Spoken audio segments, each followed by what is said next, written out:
personne ne peut briller à la place de l'autre. Nous avons chacun notre étoile et malheureusement dans nos communautés, il y en a beaucoup de personnes qui ont cet esprit de compétitivité plutôt que l'esprit de collaboration. C'est que dans notre communauté, il y a beaucoup de personnes qui ne veulent pas travailler avec les autres.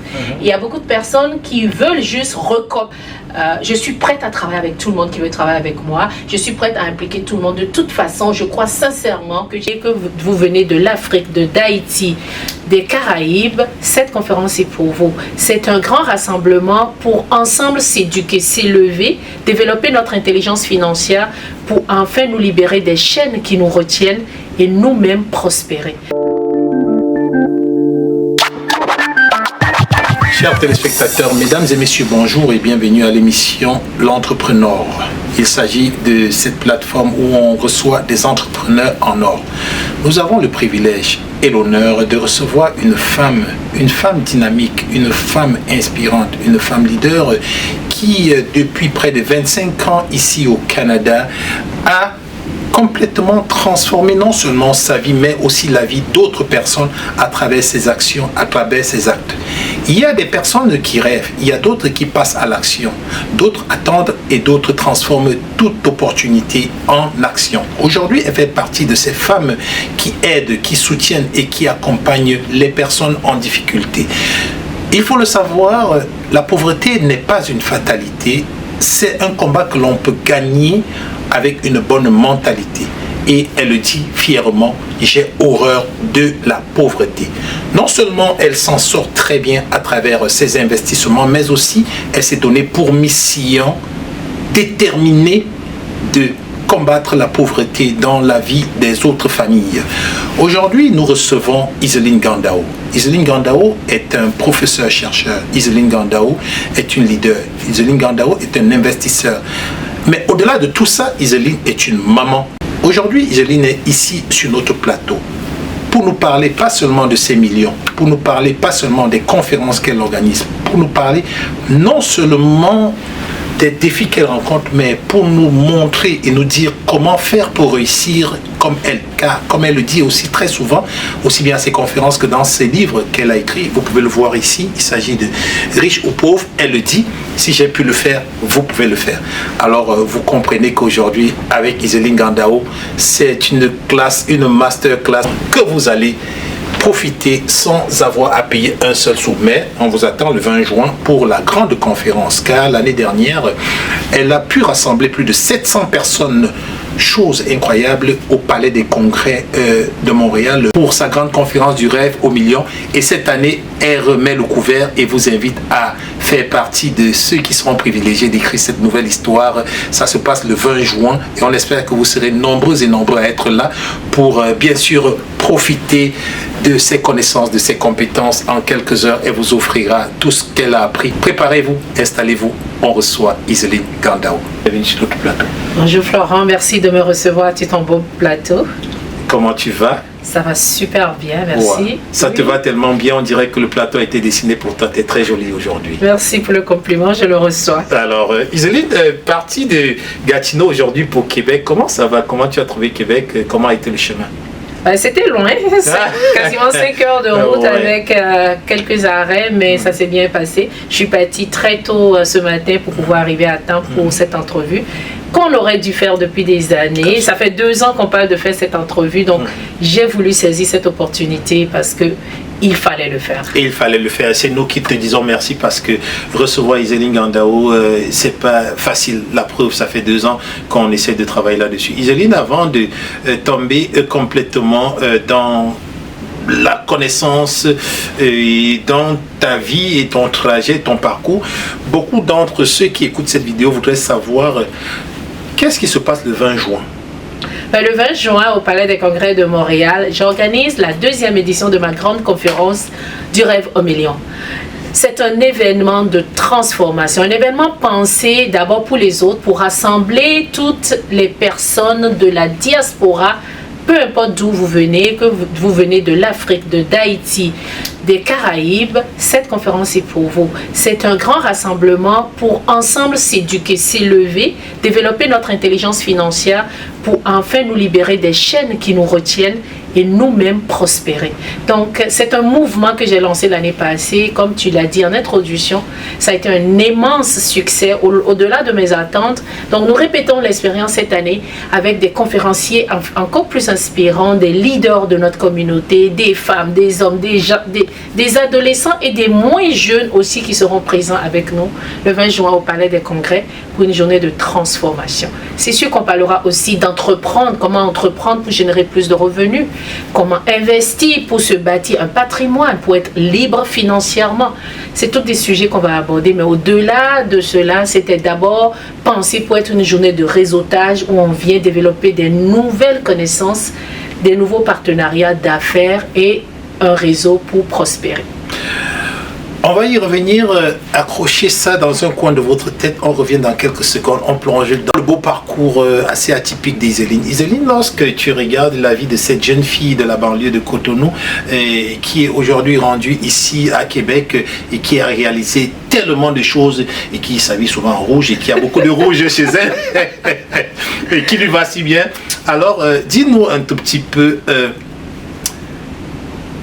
quelle est cette force intérieure qui t'a poussé, je vais peut-être vous voyez beaucoup plus, quelle est cette force intérieure qui vous a poussé, qui vous pousse et qui vous fait avancer et pouvoir transformer en or tout ce que vous touchez?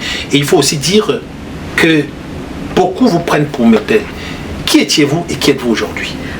Merci pour l'opportunité qui m'est donnée de parler de moi une fois de plus. Si vous m'écoutez, vous ne savez pas qui je suis. Moi, je suis comme vous. J'aime ça le dire parce que je ne suis pas différente. Je suis une personne née d'une famille aimante, mais une famille normale qui a voulu réussir d'abord pour aider ma famille, c'était ma motivation. Je voulais pouvoir aider des gens autour de moi à atteindre leurs propres objectifs. Je donne un exemple simple. Là où moi j'ai grandi, il n'y avait pas beaucoup de personnes qui s'en sortaient financièrement. Mais je savais que si je pouvais y arriver, si je trouvais la recette pour vivre une vie décente, une vie d'abondance, je pouvais aider des gens que j'aime autour de moi. C'était ma première motivation à quitter mon pays natal, le Bénin, pour aller en Amérique du Nord pour réussir. Le Canada n'était pas forcément la destination. Je voulais juste aller en Amérique du Nord parce que j'avais ce rêve américain, le rêve de partir de rien, travailler fort et réussir. Donc c'est avec cette idée que je suis venue. Au début, j'ai voulu aller aux États-Unis, mais finalement, je suis arrivée au Canada et je suis restée. J'ai étudié pendant de nombreuses années au Canada, pendant près de 12 ans à l'université. J'ai eu plusieurs diplômes universitaires au Canada, bac, maîtrise, j'ai fait des formations. Je suis devenue professeur, chercheur universitaire. J'ai eu la chance d'enseigner dans 3 grandes universités au Canada, ce que je considère qu'il est un privilège. J'ai commencé à enseigner très très jeune à l'université. Dès que j'ai fini mon bachelor, j'ai fait mon diplôme d'ingénieur informatique. Après ça, j'ai fait un bachelor au Canada. J'ai fait une première maîtrise en sciences de l'informatique, ensuite une deuxième maîtrise en administration des affaires. Puis quand j'ai commencé mon premier doctorat, parce que j'ai étudié dans 2 programmes de doctorat, j'ai commencé mon premier programme de doctorat à l'université de Moncton en sciences informatiques. J'ai eu la chance d'être embauchée très très tôt comme professeur parce que les gens me trouvaient éloquente, j'étais bilingue, donc j'ai eu un poste. J'ai commencé d'abord comme professeur chargé de cours. Après ça, j'ai été embauchée à l'université Laurentienne comme professeur à temps plein. Donc j'étais professeur chercheur, j'ai eu la chance de travailler dans une grande université, publier plusieurs articles scientifiques, publier des livres. Donc j'ai eu une très belle carrière très tôt. Et ça m'a donné la chance de faire beaucoup d'argent. Et c'est là où j'ai goûté à l'argent pour la première fois parce que j'ai été étudiante pendant de nombreuses années. Mais quand j'ai pu accéder à un bon poste à temps plein, là, j'ai gagné pas mal d'argent. J'avais un très bon salaire. Les professeurs chercheurs à l'université, on a quand même un bon salaire. Surtout du côté de l'Ontario, on est payé au même titre que les médecins. Donc, j'avais un très bon salaire et je gagnais bien ma vie. Donc, j'ai fait comme la plupart des gens font. Un bon travail, bon salaire, on s'achète une belle maison, on s'achète une belle voiture. Puis, on pense qu'on a réussi. Et c'est là qu'est arrivé les connaissances que j'ai aujourd'hui parce que très tôt dans cette aventure-là, 4 ans après que j'ai eu ce poste, j'ai perdu mon travail. Et quand j'ai perdu mon travail, j'ai perdu ma maison. Parce que 6 mois sans revenu au Canada, c'est assez pour complètement chambouler votre vie. Moi, c'est ce qui m'est arrivé. Et quand j'ai perdu ma maison, alors que j'avais déjà un enfant en charge et j'attendais un deuxième enfant, là, il a fallu que je me pose des vraies questions, que je me remette en question, parce que toute l'idée que je me faisais avec mon background de l'Afrique francophone, que l'éducation c'est important, on étudie, on fait des diplômes, on travaille, tout ça s'est écroulé. Je me suis rendu compte que même si on a les diplômes, même si on a l'éducation, on peut se retrouver sans argent.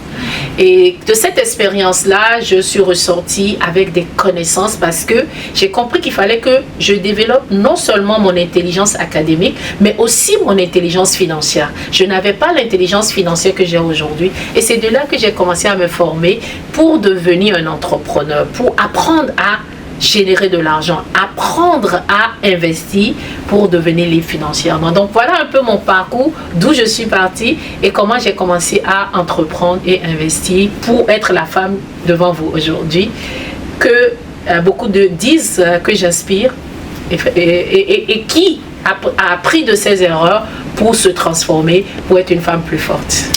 Isaline, aujourd'hui, beaucoup de personnes vous regardent avec beaucoup d'admiration et quand vous avez dit, ils voient plutôt le bon côté. Aujourd'hui, on vous a invité pour parler parfois des côtés un peu difficiles, pour que les gens comprennent, comme vous l'avez dit, que vous êtes aussi comme eux. Quelles ont été si on dit les 3 plus grandes difficultés d'Isaline depuis qu'elle est au Canada et depuis qu'elle s'est lancée en affaires? Alors, ma première difficulté quand je suis arrivée au Canada, c'est que j'ai réalisé qu'on peut être dans un pays riche comme le Canada puis être pauvre. Donc, quand je suis arrivée au début, je n'avais pas grand-chose. J'avais du mal à manger à ma faim, même plus qu'en Afrique, parce qu'en Afrique, à un moment donné, quand j'étais déjà plus grande, mes parents sont devenus médecins, ils avaient un peu plus de moyens, donc on mangeait quand même bien. On vivait dans une belle maison. Quand mes parents sont devenus plus à l'aise financièrement, et là, je quitte l'Afrique, j'arrive au Canada, et là, je louais une petite chambre dans un sous-sol avec 5 autres colocataires et c'était la précarité là. Je me souviens mes premières années au Canada, juste pour que le peu d'argent que j'avais puisse durer, j'étais obligée de manger des nouilles, les nouilles séchées en sachet là. C'était le plus abordable que je pouvais me permettre parce que ça coûtait à l'époque 25 sous. Puis on achète les petits sachets de nouilles. Il y avait 4 saveurs que je connaissais, donc j'achetais une saveur pour chaque journée de la semaine. Donc saveur de poulet le lundi, saveur de bœuf le mardi, saveur de crevettes, etc. Et puis saveur des légumes. Alors ça coûtait 25 sous et avec $1 je pouvais manger toute la semaine. Donc c'était à ce point que ma situation était pas enviable. Mais il a fallu vraiment que je me sacrifie pour investir tout l'argent que j'avais pour payer mes études. Vous savez, les frais de scolarité pour les étudiants étrangers au Canada sont énormes. Donc si on veut réussir à aller même au bout pour avoir son diplôme, on est obligé de vraiment serrer la ceinture partout. Et moi, j'ai serré la ceinture partout, même sur la nourriture, pour pouvoir aller chercher mon premier diplôme universitaire. Mais dès que j'ai eu mon premier diplôme universitaire, je pouvais travailler.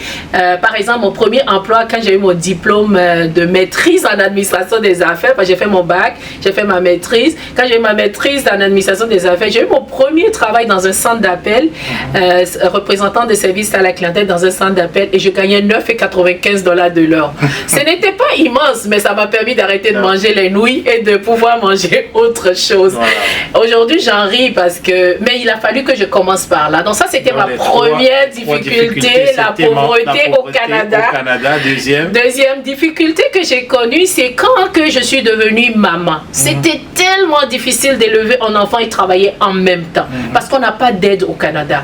On essaye d'avoir une carrière pour laquelle on a étudié, on essaye d'avoir un enfant et là on se retrouve déprimé. J'étais à bout mentalement. Au niveau de mon énergie, quand j'ai eu mon enfant, je dirais les 6 premiers mois, j'étais épuisée. Et je ne pouvais même pas prendre de congé de maternité parce que c'était mon revenu qui payait les charges. Donc j'ai dû retourner au travail. J'habitais en Ontario. Quand on prend un congé de maternité, c'est 55% du salaire. Donc 55% de mon salaire n'était pas suffisant. Donc j'ai dû retourner travailler, s'occuper du bébé. Troisième point. Ma troisième difficulté, ça a été de tout perdre et recommencer à zéro. En 2010, lorsque la crise économique est arrivée, j'ai perdu mon travail de professeur à l'université. Et je me suis retrouvée 6 mois sans travailler et j'avais mon enfant en charge. Je ne pouvais plus payer la garderie pour le déposer à la garderie pour aller travailler. Je me suis retrouvée à même tout perdre et dormir dans ma voiture. J'ai perdu ma maison, j'ai tout perdu. Et là, je me sentais encore plus pauvre que quand je vivais en Afrique parce que je n'avais pas d'aide de personne. Et c'est là que j'ai dû apprendre à développer mon intelligence financière. Okay. Donc, oui, quand je dis je suis comme vous, beaucoup de personnes peuvent se reconnaître dans ce que je viens de décrire. Beaucoup d'étudiants qui viennent d'arriver, beaucoup de nouveaux professionnels qui ont un travail, qui perdent leur travail, beaucoup de femmes qui ont un jeune enfant, mais qui ont du mal vraiment à réussir leur carrière avec la vie de famille. Tout le monde peut se reconnaître dans ces difficultés que j'ai vécues. On comprend à travers ces 3 grandes difficultés, c'est sûr qu'il y en a plusieurs, mais à travers ces 3 que vous avez vraiment cernées là, on comprend que la vie n'a pas été qu'un long fleuve tranquille pour vous ici au Canada. Cependant, je suis certain qu'il y a quand même des points de fierté. Quels sont les points dont vous êtes le plus fier aujourd'hui? Ben, j'ai été très fière quand, à peine à 27 ans, j'ai été capable de décrocher un poste de professeur-chercheur à l'université au Canada. Pour moi, c'était quand même un exploit. Pour celle qui est venue de rien, qui a commencé à zéro, qui a dû même recommencer certaines études ici parce que mes diplômes n'étaient pas reconnus, j'ai recommencé. Mon diplôme d'ingénieur que j'ai eu à Cheikh Anta Diop au Sénégal n'était pas reconnu au Canada. Donc j'ai dû recommencer à zéro et j'ai été jusqu'au doctorat, j'ai été capable de décrocher un poste de professeur-chercheur à l'université, ce qui n'est pas rien au Canada. Sachant comment des critères comme la discrimination peuvent prévaloir dans ces institutions-là. À l'époque, j'étais la plus jeune professeure à l'université, donc ça n'a pas été facile. Il fallait que je travaille fort pour faire ma place auprès de mes collègues. Ça, pour moi, ça a été vraiment un exploit. Et plus tard, j'ai été capable de décrocher un poste de professeur-chercheur à l'université d'Ottawa, et ça, c'était en 2010. Ça aussi, c'est un exploit pour la jeune femme venue la jeune étudiante immigrante du Bénin que je suis. Je considère que c'est des exploits. Et plus tard, d'avoir bâti 12 entreprises à partir de mon salaire, je n'ai jamais eu d'aide de qui que ce soit. Je suis partie de mon dernier salaire pour bâtir ces entreprises-là. Des entreprises, chacune génère plusieurs millions en chiffre d'affaires. Il y a des années où j'ai généré 12-15 millions de revenus à partir de mes entreprises en chiffre d'affaires. Donc pour moi, ça, c'est une fierté. Alors, on va dire que parti du côte de Bénin, arrivé au Canada, traverser toutes les difficultés, et puis aujourd'hui, du haut des plus de 30 millions de dollars, donc tout le monde écoute et entend tous les jours, vous faites vraiment partie de ces femmes élites qui font briller bien sûr la diaspora au Canada. Actuellement, on souhaiterait plonger dans votre vie entrepreneuriale un tout petit peu. Quand est-ce que vous décidez d'entreprendre? Parce qu'avec votre salaire déjà de professeur-chercheur, vous savez, c'est quand même beaucoup. Il y en a assez. Mais pourquoi et comment vous décidez de vous lancer en entrepreneuriat? Alors, mon salaire de professeur à l'université, je pensais que c'était assez, jusqu'à temps que je me rende compte que malgré les augmentations salariales année après année, malgré que je cumulais même à l'université Laurentienne, je cumulais un poste de gestionnaire en chef de département, en plus de mon salaire de professeur, mais j'étais imposée, à la minute que j'allais dépasser 100 000 de salaire, j'étais imposée à 50%. C'est la norme au Canada, quand notre salaire monte, l'imposition monte. Et là, j'ai réalisé une chose, je travaillais plus d'heures, j'ai gagné un plus gros salaire, mais ce qui restait après les impôts, c'était pas ça, c'était pas ce que je souhaitais.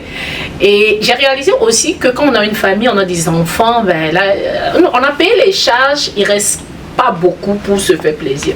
Et moi, Iseline, j'adore les belles voitures et je me disais, bah, si je veux un jour avoir des belles voitures, c'est pas avec mon salaire de professeur à l'université. Parlant de voiture, vous venez de vous offrir une belle voiture aussi qu'on va pas... On va taire le nom pour le moment. Continuez. Ça, c'est juste du matériel et okay, ça, c'est pas important. Ça, c'est pas important. Je croyais qu'Iseline aime les belles voitures et là, maintenant, ça devient que du matériel. Ouais, mais c'est pas important. Non, c'est important pour Iseline. Pour le public. Oui, pour moi, oui, mais pas pour le public qui nous écoute. Le public qui nous écoute a besoin de plonger dans la vie d'Iseline, de rêver avec Iseline et de pouvoir comprendre qu'au-delà des difficultés. Mais je vais vous dire une chose. Moi, à 17 ans, je vais répondre plus tard à la question sur les entreprises, mais à 17 ans, une des choses qui m'a inspirée à vouloir quitter quitté le Bénin pour aller à l'étranger, c'est que j'ai été séjourner en vacances chez un oncle à moi. Mon oncle, à l'époque, il était entrepreneur. Il avait plusieurs fermes agricoles et je suis allée séjourner quelques semaines chez lui. Et une chose qui m'avait impressionné, c'est qu'il avait une flotte de 8 véhicules. Et le matin, quand il s'habillait pour sortir, il choisissait la voiture qu'il allait conduire cette journée en fonction de son humeur et de son habillement de la journée. Et j'observais ça de loin et ça me faisait déjà rêver à vouloir être riche. Parce que je me disais, waouh, imagine Iseline, tu t'habilles le matin, tu choisis ton sac, ta chaussure et tu choisis la voiture qui va avec. Donc je peux dire que c'est des goûts de luxe. C'est ce goût de la belle voiture qui m'a inspiré d'abord moi à vouloir me dépasser, à vouloir quitter le Bénin, à vouloir immigrer seule. Parce que moi j'ai immigré seule au Canada. Toute ma famille est restée en Afrique. Même mes parents ne comprenaient pas pourquoi je voulais aller aussi loin. Donc c'est cet amour de ce qui est beau et des belles voitures, ce goût qui m'a inspiré à vouloir quitter mon cocon familial et m'éloigner pour aller me chercher. Donc je dirais que ça n'a pas changé. Ça a continué plus tard dans ma vie que comme j'aime les belles choses, ça m'amène à réfléchir, à générer de l'argent pour les acheter. Et c'est aussi ça qui m'a amené vers l'entrepreneuriat. Quand j'ai réalisé que avec mon salaire, je pouvais juste payer les besoins de base et après l'impôt, il ne restait pas grand-chose. Là, j'ai décidé que je veux devenir entrepreneur.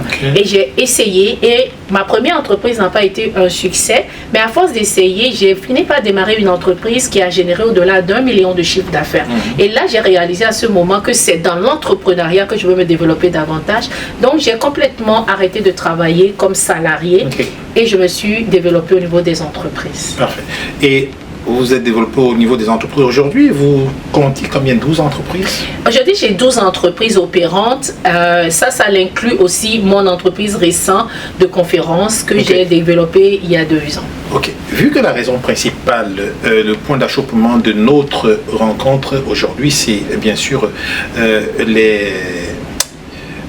la conférence du 20 juin. Qu'est-ce qui vous pousse dans le canal des conférences? Alors, moi, ce que je peux dire, c'est que en 2020, quand la COVID est arrivée, j'avais déjà mes entreprises qui étaient florissantes. Je n'étais pas sur les réseaux sociaux, c'est pour ça que les gens ne me connaissaient pas. Mais mes entreprises fonctionnaient très bien, je gagnais bien ma vie, j'avais déjà ma maison de rêve, j'avais déjà mes voitures de rêve. Et je me suis assise pendant la COVID parce que j'étais fermée, mes entreprises étaient fermées. Je me suis dit, comment tu veux vivre dans les prochaines années? J'avais envie de prendre ma retraite. Et je me disais, oui, je peux prendre ma retraite, mais qu'est-ce que je vais faire? Je vais m'ennuyer, tu sais, je me sens jeune, je me sens pleine d'énergie. Si j'arrête de travailler, je vais m'ennuyer. Et c'est là que j'ai décidé de consigner dans un livre toutes les connaissances que j'ai acquises pendant les 20 dernières années.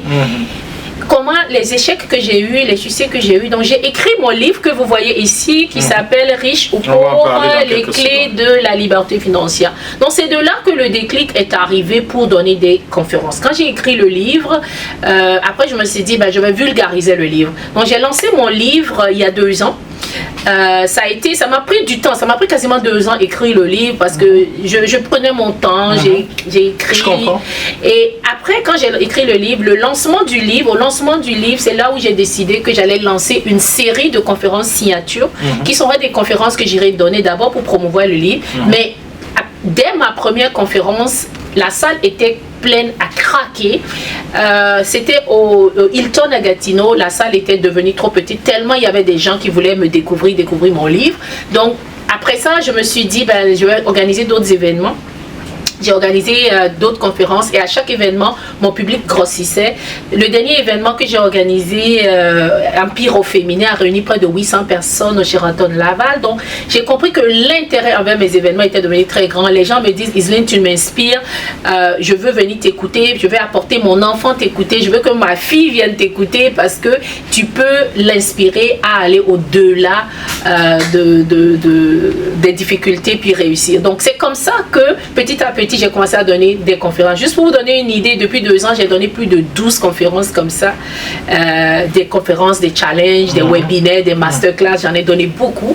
Et mon audience est venue tout seul à moi. Et c'est ça qui fait qu'aujourd'hui, je me dis, si ma voix, mes connaissances, mes défis que j'ai vécus peuvent inspirer une personne à sortir des difficultés, peuvent inspirer une personne à vouloir entreprendre, peuvent inspirer une personne à prospérer, alors là, je peux dire que j'ai enfin atteint mon objectif, parce qu'un de mes plus gros objectifs, aujourd'hui que je sens que je me suis réalisée, c'est de tendre la main aux autres et d'aider les autres à se réaliser. Tendre la main aux autres et les aider à se réaliser, et ceci à travers vos conférences, on entend, on comprend très bien, et ça c'est la mission et le cœur bien sûr de vos conférences. Actuellement, on s'approche du 20 juin. Le 20 juin va être une journée transformative pour certaines personnes qui seront là, pour tous ceux qui auront la chance de venir. Vous, quelles sont les difficultés? Il faut se dire les vérités, c'est pas toujours aussi facile les conférences. Quelles sont les difficultés dans l'organisation des conférences? Si on peut mettre ça tout cela dans un sac, quelles sont les plus grosses difficultés? Et actuellement, quel peut être votre appel, quel est votre message à ceux qui entendent parler de cette conférence, ou ceux qui étaient là, pour ceux qui doutent encore un tout petit peu? Qu'est-ce que vous pouvez dire en un mot? Il ne se passe pas une journée sans que j'ai au moins 5 à 10 personnes qui m'écrivent sur Messenger, Facebook, WhatsApp pour me dire: Iseline, j'aimerais que tu m'accompagnes, j'aimerais être mentorée par toi, je voudrais réussir comme toi. Je ne peux pas accompagner tout le monde. Et c'est pour ça que j'ai commencé à donner des formations en groupe, des formations en ligne, des mentorats. Et j'organise ces événements-là qui me permettent non seulement moi, mais de réunir des experts pour venir vous inspirer. Le 20 juin, au Palais des Congrès de Montréal, je ne serai pas seule sur scène. Je serai entourée d'une douzaine de conférenciers. Il y a d'abord son Excellence, la 27e gouverneure générale du Canada, Mme Michaëlle Jean, qui est un leader exceptionnel qui va venir vous inspirer à dépasser vos limites, entreprendre et réussir. On a Corneille qui va venir vous parler de résilience, qui va venir vous expliquer que malgré toutes les difficultés, lui, il a pu se relever et réussir. On a Mme Sophie Grégoire qui va être là, qui va vous parler de leadership, de comment prendre soin de vous pour devenir le leader dans votre propre vie. Donc, on a aussi Maître Luc Odette qui est un expert en investissement immobilier. On a Philippe Simo qui sera présent, qui est un entrepreneur derrière Investi au pays. Donc, j'ai réuni une panoplie d'experts pour venir vous inspirer. Parce que seul, je ne peux pas inspirer tout le monde. Et ça, je ne peux pas aider tout le monde.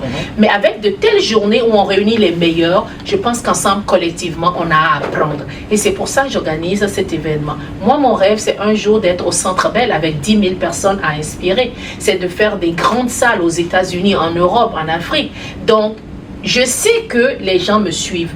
Mais quand on organise un tel événement, je veux que les gens comprennent que c'est beaucoup de travail. Ça fait 8 mois que je travaille sur l'organisation de cet événement-là. Je suis allée rencontrer Philippe en France la semaine passée pour justement préparer. J'ai parlé à Mme Sophie Grégoire Trudeau il y a 2 jours pour pouvoir préparer notre intervention ensemble. Et je me suis déplacée de Gatineau à Québec pour cette entrevue. C'est pour vous dire que c'est beaucoup de travail. Et si on le fait... il y en a qui pensent qu'on fait des conférences pour vendre des billets. Détrompez-vous. Souvent, les événements comme ça là, sont tellement dispendieux qu'ils ne sont pas rentables. Cette grande conférence que j'organise, c'est un budget de 580 000 $, organiser cet événement au Palais des Congrès de Montréal. Et c'est vraiment pour donner. C'est vraiment pour donner, exactement. Alors, donc, vous avez dit quelque chose qui m'a accroché mon attention. Vous avez parlé d'un point que j'aime beaucoup. Seul, on va loin, on va vite, mais ensemble, on va loin.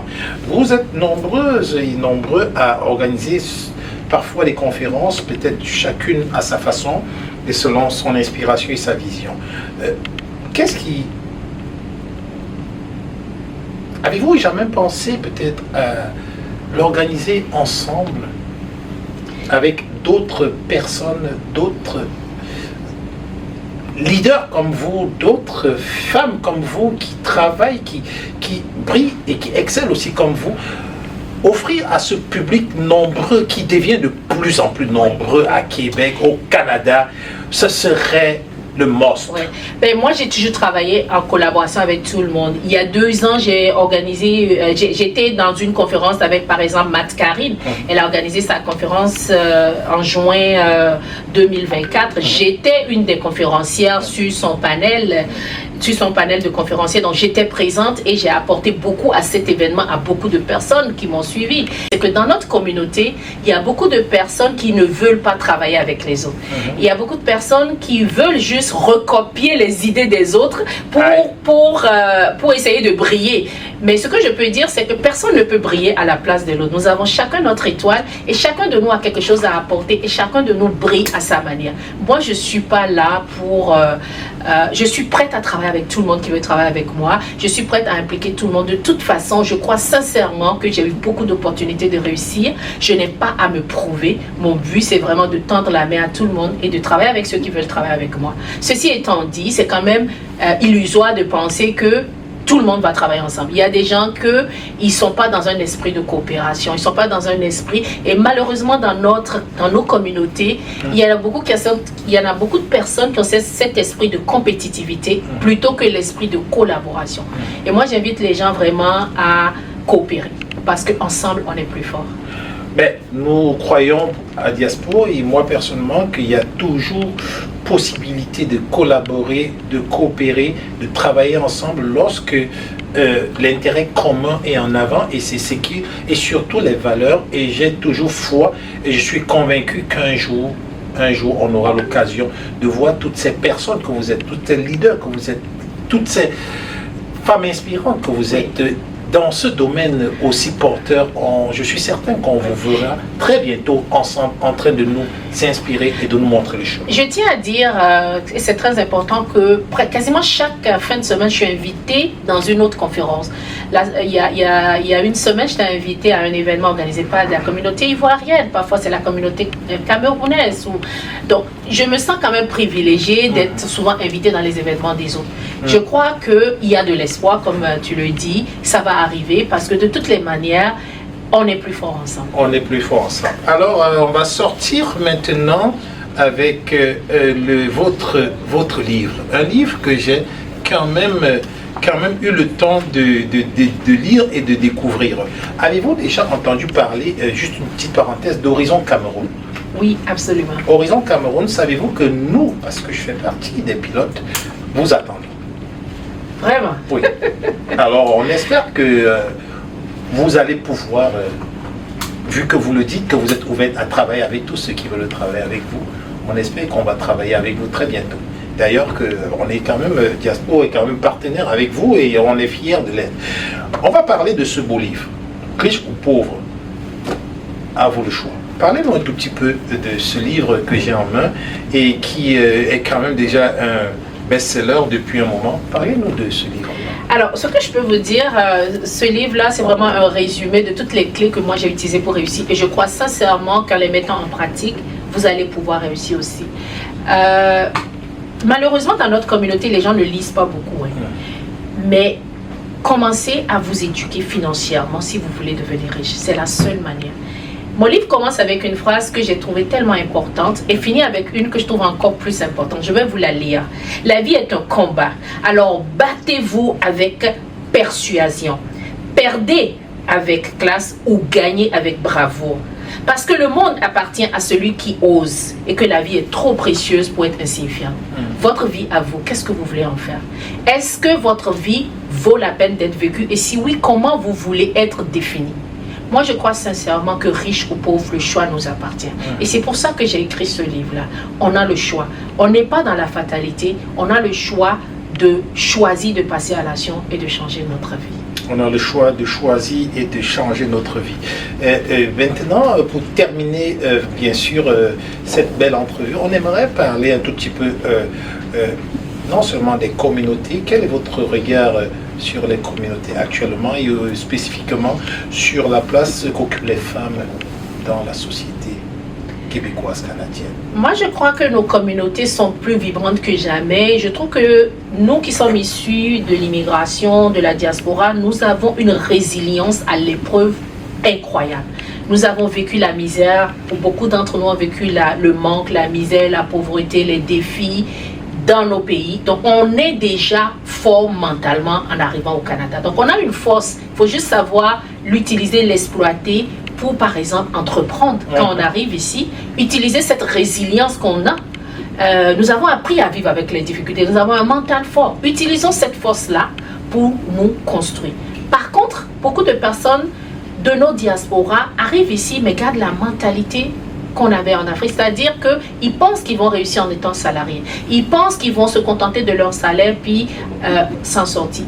Pas en Amérique du Nord. On est dans un système complètement capitaliste. Que vous l'appréciez ou non, c'est capitaliste. Donc si vous êtes dans ce système-là, essayez de trouver les manières de tirer votre épingle du jeu. Donc, moi je dis, il y a une règle que vous devez mettre en pratique. Utilisez votre salaire pour apprendre à développer d'autres sources de revenus. Utilisez vos compétences, vos talents et vos passions pour bâtir une entreprise. Avec ce que vous générez avec cette entreprise-là, apprenez à investir dans des actifs solides. Et quand je dis actifs solides, ça peut être la bourse, mais ça peut être aussi l'immobilier qui est un des meilleurs véhicules pour bâtir de la richesse durable. C'est la recette. Et une fois que vous avez fait toutes ces étapes-là, là, vous pouvez vous récompenser avec des belles voitures, par exemple, ou avec une belle maison. Elle n'arrête pas de nous parler de ces voitures-là. Mais ne commencez pas à faire l'erreur que moi j'ai déjà faite et qu'aujourd'hui j'ai appris. N'utilisez pas votre salaire pour vous acheter une maison de rêve. N'utilisez pas votre salaire pour vous acheter votre voiture de rêve. Parce que vous allez vous retrouver avec des difficultés financières. Et c'est là que vous avez besoin de développer votre intelligence financière. Parce que sans l'intelligence financière, vous allez tourner en rond et vous allez être frustré. Parce que vous n'allez pas atteindre le rêve que vous aviez quand vous êtes arrivé au Canada. Et c'est pour justement développer cette intelligence financière qu'on donne des événements comme du rêve au million, pour que vous venez apprendre les clés de la liberté financière. Question très indiscrète. Élégante. Cœur à prendre? Très belle question. Je peux dire que je suis une femme accomplie qui a tout ce qu'elle a besoin pour être heureuse et je suis très heureuse. Cœur à prendre? J'attends une réponse. Merci beaucoup Florent de m'avoir reçu sur cette belle émission, mais je préfère vraiment garder ma vie privée, très privée. Vous savez, chers téléspectateurs, qui ne dit mot généralement consent, à moins qu'elle me reprenne, Iseline Gandao semble être cœur à prendre. Ceci étant dit, si vous étiez un animal, que c'est-vous? Ce serait le lion. Par sa force. Je suis un leader né. Pour moi, diriger, dominer. Je suis une femme qui a toujours su prendre sa place. Et j'ai toujours été dans des positions de tête. J'étais encore... partout où j'ai été à la tête et j'ai réussi. Donc, ce serait le lion. Un lion. Si vous étiez un repas? Un poisson brésil. C'est mon repas préféré. On va le manger où? Dans votre restaurant, le lion blanc. On va manger au lion blanc. Et si vous étiez une voiture pour terminer? Si j'étais une voiture, ça serait ma prochaine voiture de rêve, c'est-à-dire un Bugatti à $1 million. Vous êtes millionnaire? Multimillionnaire. Vous êtes multimillionnaire, donc c'est pas loin. Mais pas encore capable de m'acheter telle voiture parce que je crois sincèrement, et ça c'est important que je le dise, avant de s'acheter une voiture d'1 million, il faut que j'ai créé une source de revenus passifs qui me rapporte 1 million de plus. Parce qu'avant d'acheter un passif, c'est-à-dire une voiture ou quelque chose qui perd de la valeur comme une voiture, créez d'abord la source de revenus excédentaire qui vous permet de vous l'accorder. Alors, Iseline Gandao, votre mot de fin, votre mot pour convaincre la dernière personne qui hésite encore et qui souhaiterait se rendre le 20 juin. La question que j'ai pour vous, c'est est-ce que vous voulez réellement changer votre situation? Si vous m'écoutez aujourd'hui et que vous avez des croyances limitantes qui vous sont inculquées par vos parents, vos proches, que l'argent ne fait pas le bonheur, dites-vous une chose, ici en Amérique du Nord, l'argent ne rend pas malheureux. Ça prend de l'argent pour être heureux. Venez le 20 juin apprendre à développer des nouvelles sources de revenus, apprendre à investir intelligemment ces revenus pour bâtir un patrimoine que vous allez pouvoir léguer à vos enfants. Si, comme moi, vous n'avez pas la chance d'être né d'une famille riche, dites-vous une chose, vous pouvez bâtir quelque chose de solide que vous léguez à vos enfants pour que plus jamais personne de votre descendance ne vive dans la pauvreté. Parce que riche ou pauvre, le choix vous appartient. Riche ou pauvre, le choix vous appartient, vous l'avez entendu. Vous avez déjà été en Chine? Jamais.